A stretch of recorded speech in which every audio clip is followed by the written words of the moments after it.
when your teacher asks you to draw on a piece of paper. Probably the best part of your day, right?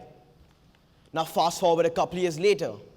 You're asked to contribute to a project which requires new, fresh, and creative ideas. And now, you're stuck. Why has the canvas which our brain used to paint so full of color now blank with nothing to show for? My name is Fernandes, a final year student in TEDxAl Diyafah High School.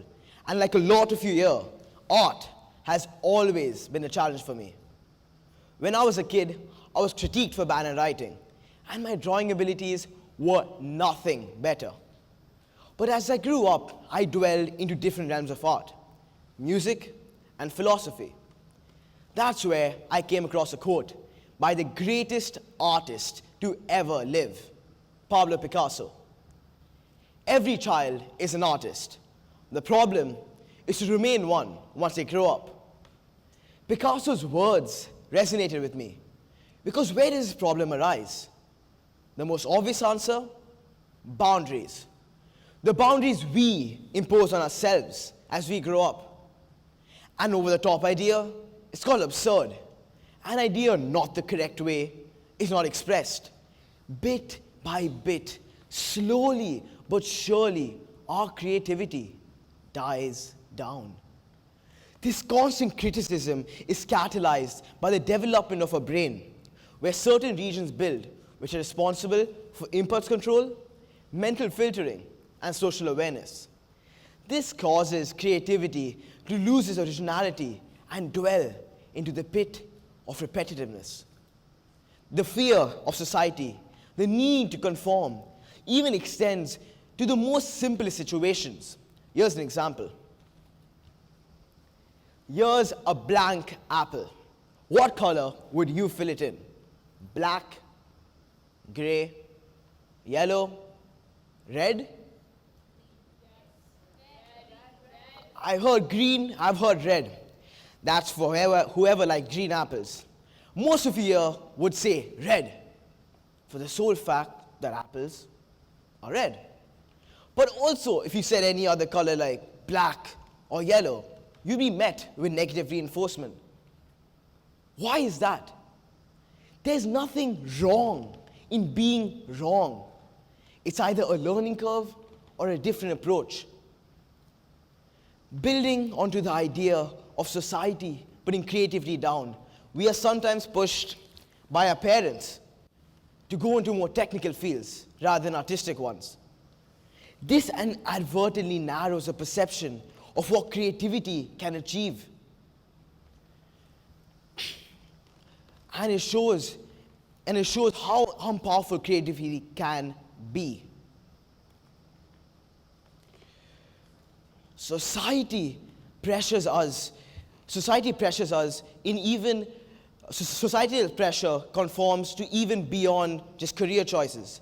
I've seen this firsthand. For example, my mother here is a behavioral therapist, and when I was a kid, I would accompany her to work. That's where I saw firsthand how creativity takes various forms in different people, especially with children with autism or on the spectrum. Their unfiltered approach to certain tasks show how powerful creativity can be when it's not hindered by societal expectations.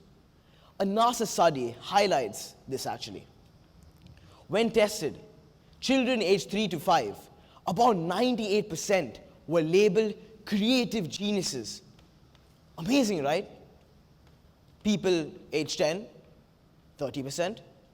People aged 15, 12%. And adults, a mere 2%.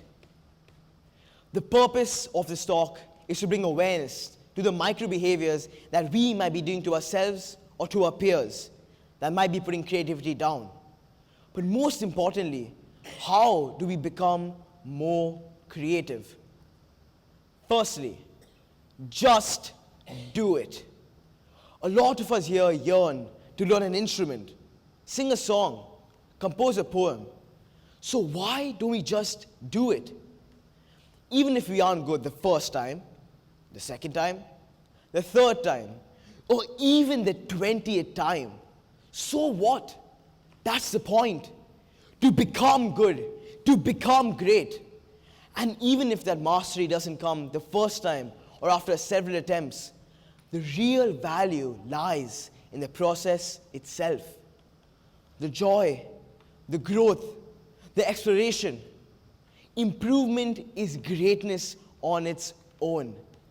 And a shift in our mindset to do things, whether it's deemed useful or whether we're good at it, will do wonders. Secondly, be curious. Curiosity curates innovation, and you don't want to be unoriginal. Our childlike creativity still lingers within us, and a way to unlock it is to be curious.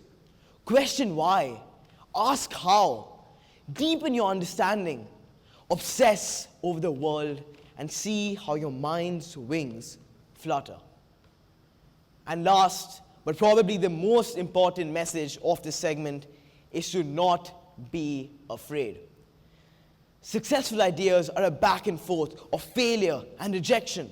Some of the most innovative ideas seemed too over the top, too out of the box, but became some of the greatest innovations to ever be. These breakthroughs happen because these people weren't afraid. They weren't afraid of what people might think. They weren't afraid of failure. It was worth the shot. So next time you limit your thoughts, actions, words, or work because you're afraid of what people might think, or you're afraid of being made fun of to live a creative life, we must lose the fear of being wrong. As I end this talk, I want you all to reflect. When's the last time you penned a poem? When's the last time you danced to a song? When's the last time you did pottery or anything completely out of the ordinary? Now, reflect. When's the last time you felt stuck, searching for inspiration? It is time for a shift if the latter strikes a deeper note. Be inquisitive, take chances, and don't be afraid. Curiosity is a flame waiting to be ignited. And now it is your turn to color outside the lines. Thank you.